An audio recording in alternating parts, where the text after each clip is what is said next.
Voltamos ao programa Memória Viva, hoje entrevistando o Padre Murilo. Isto, que coisa. Padre Murilo, vamos voltar no finalzinho do segundo bloco, que o senhor estava exatamente falando e Márcio César lhe perguntou sobre esse problema de retratação. Né? Exatamente. Só para a gente encerrar. Então, o que aconteceu? Eu fui o primeiro, disse não, e isto teve uma repercussão muito grande. Os outros seguiram, resultado, ninguém se retratou. No dia seguinte, Donivaldo estava lá. Nós já estávamos fora do seminário e não sabíamos. Eita. A confusão foi grande. Donivaldo conseguiu ainda com o Eugênio que desse mais uma chance e tal. Essa chance foi dada aparentemente, mas o Dom Homer, ele não tinha ficado feliz com o quadro. A chamada. E resultado, isso desembocou que no dia 24 de setembro de 2004, nós fomos de uma vez tirados do seminário, mas apenas eu. O que aconteceu? Os 9 disseram, se não tem lugar para um, não tem para todos. E todos saímos. Entendi. Então isso provocou a criação do curso de Teologia em Natal. O curso de Teologia foi criado assim, de madrugada. Donivaldo se reuniu, foi de madrugada, literalmente, um grupo de... 94, 2004? 84. Ah, 84, só falou 2004, Não, mas é 84. 84, retificando, 84. E então o curso foi fundado, e nós voltamos. Sim. No primeiro momento, os professores acompanhavam a gente, para terminar o semestre. No ano seguinte, então, nós tivemos já o curso normal aqui na diocese. Graças a Deus terminou e hoje é o padre. Ironia do destino. Eu imaginava que ia ficar na geladeira. Sim. Resultado. Donivaldo sempre me dizia, você vai ser o primeiro seminarista meu que eu digo dele, sim, ele, que eu vou ordenar. Porque os outros todos não chegaram ao fim. E foi ordenado. Então, resultado. Antes de concluir o curso, ele me ordenou em 85. Pronto. Aí, pronto. Feliz da vida. Padre Murilo, eu estou com a ideia, nós estamos falando do Padre Sabino, estou sabendo aqui, mas Padre Murilo, agora nós gostaríamos de saber do senhor essa parte agora sua literária, de escrito, né, que o senhor mesmo disse que a gente vê que o senhor tem vários livros publicados. Quando que começou a publicação desses livros e qual foi o primeiro livro, ou um dos primeiros? Eu sei que o senhor trouxe vários aqui, mas... O primeiro foi o livro que chamava-se Vidas Reais. Ele foi feito a partir de uma poesia, de um texto, que era um concurso em São Gonçalo do Amarante. Na verdade, ele foi construído ainda como seminarista. Sei. Porque Donivaldo, como eu disse antes, ele insistia, escreva que um dia você vai precisar. Sim. E aí começou. E aí eu tomei uma ideia do padre Antônio Chevrier, é um padre francês do século XVIII, e ele tem uma história chamada o Caderno de Vida. O que é o Caderno de Vida? É você todos os dias tomar os pontos mais importantes, escrever e buscar a iluminação da Sagrada Escritura. Sim. E eu tenho esse hábito. Tipo uma agenda com a Bíblia.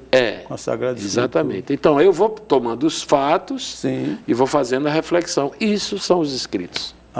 De maneira que vai diversificando a temática, mas a ideia primeira permanece. Esse foi o primeiro.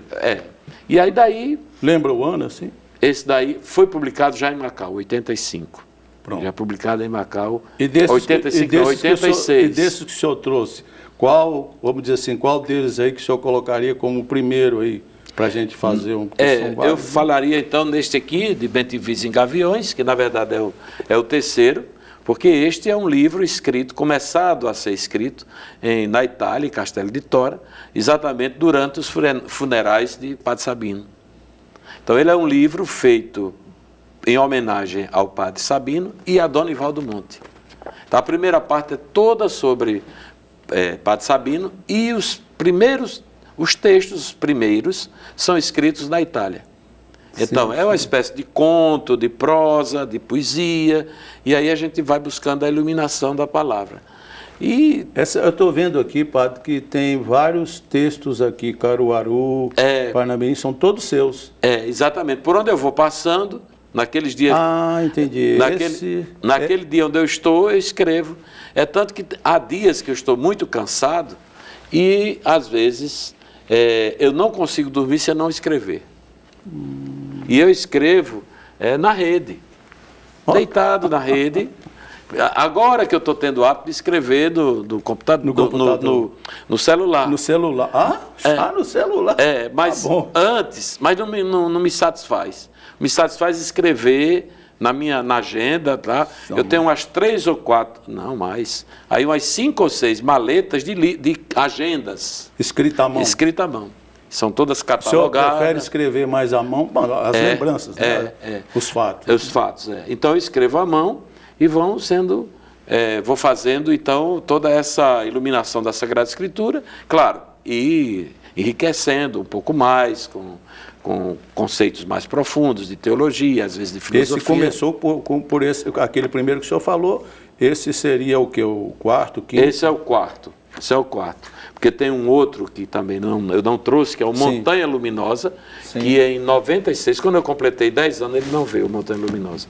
Quando eu completei 10 anos de padre, eu tirei um ano chamado Ano de Espiritualidade, fui fazer esse curso em Cali, na Colômbia, e tem uns bem maçudos, né? Esse aí retrata um pouco toda a história do Rio de Janeiro, o período... O primeiro bloco nosso é praticamente esse daí.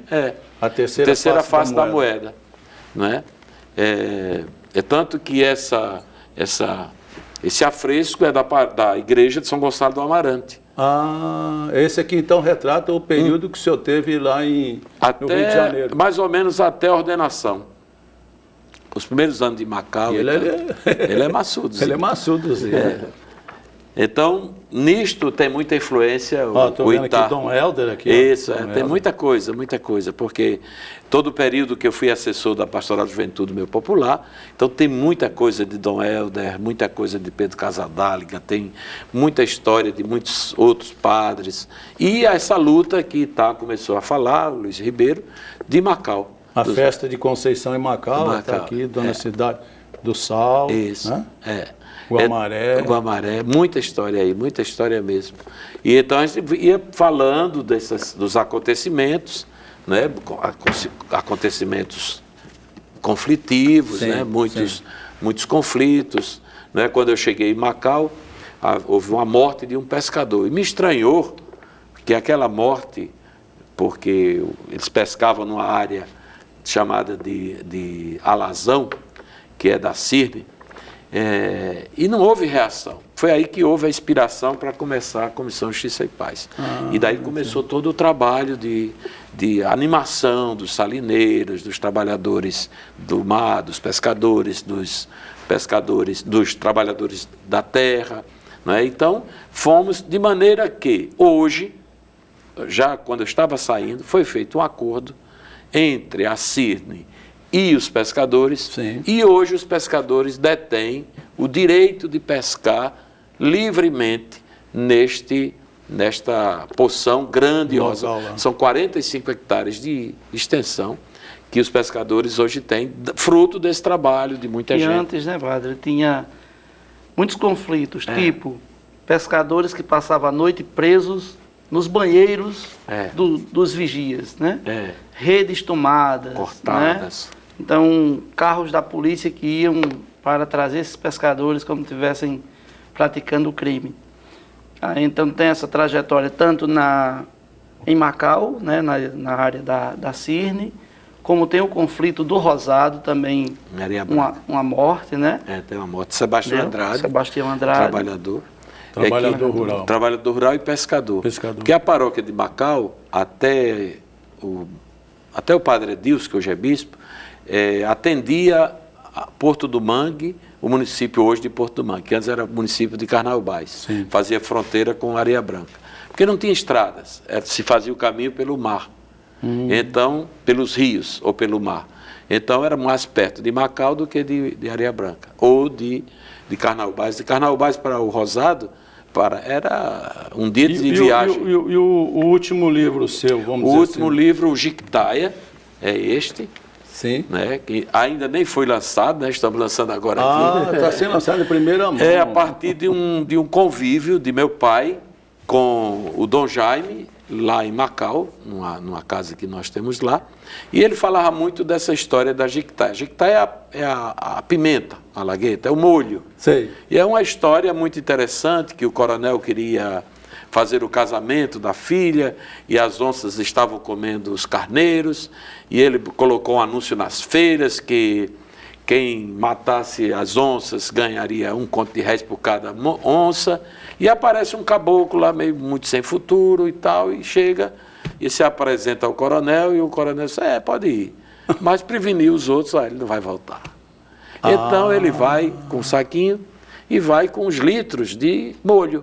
Sim. Sobe num pé de árvore lá, no pé da serra, as onças chegam, ele chama, elas vão para cima, ele joga o molho nos olhos da onça, a onça cai e morre.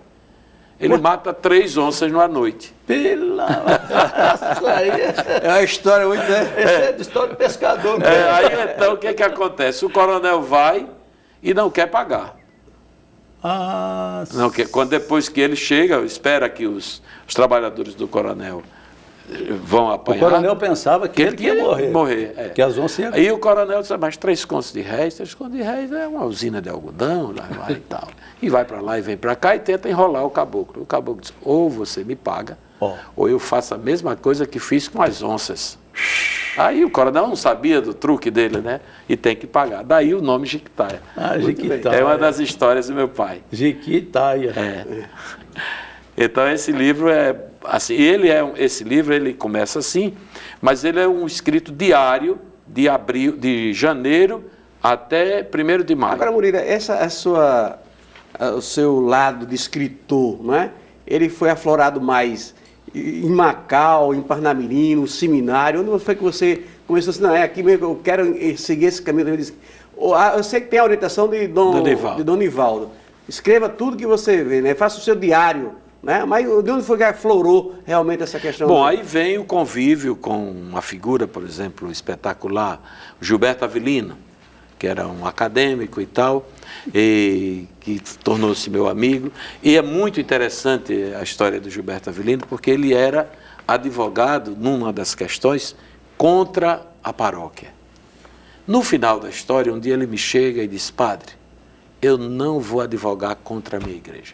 E entregou, rompeu as relações profissionais com a empresa e passou a defender a paróquia. É muito bonita a história. É tanto que um dos casos, uma das confusões de Macau, foi a paróquia e a Petrobras, porque tinha um problema ecológico muito sério, e então ele foi o advogado que defendeu a Arquidiocese de Natal e ganhou a questão. Foi feito um acordo e tal, já no final do governo de Dom Heitor. Sim. Então, e esse convívio com ele, e Macau tem muitos poetas, né? Então, é uma terra maravilhosa, muito forte, a poesia aflora, né? De grandes, o pai dele, o Edinho Avelino, também um grande poeta, músico, muitas letras de música e tal. E aquela coisa do samba em Macau. Porque depois entra o frevo, mas o forte em Macau é o samba. É o samba. E isso precisa ser dito também, né? Porque o frevo entrou depois. Porque, na verdade, é o samba que é rico em Macau. Você tem peças lindíssimas de compositores de Macau, né? Então, digamos assim, o samba e o axé, ou melhor dizendo, o frevo e o axé, vem depois para o carnaval. Mas o carnaval original de Macau é o de samba mesmo, de samba no pé. Então, da escola de samba mesmo. Bom, nós estamos chegando ao final do programa Memória Viva.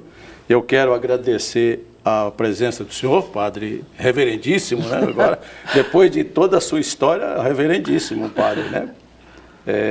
E Luiz, né, que estou vendo que é um leigo também, atuante, né, na igreja, e o colega jornalista e amigo Márcio César, que a gente já conhece há muito tempo, não sabia desse trabalho todo seu na parte também de pastoral, né? E o grande assessor meu, viu? É? Eles dois. E eu queria ler aqui, se o senhor me permite, só para encerrar, um textinho aqui desse livro que o senhor colocou, Jequitaia, que eu achei interessante. Um domingo pleno tem a missa. E na missa tem Jesus, tem Maria. E na missa tem a luz e tem José. Como na sua casa tem um beijo e tem café. Assim encerramos mais uma edição do Memória Viva.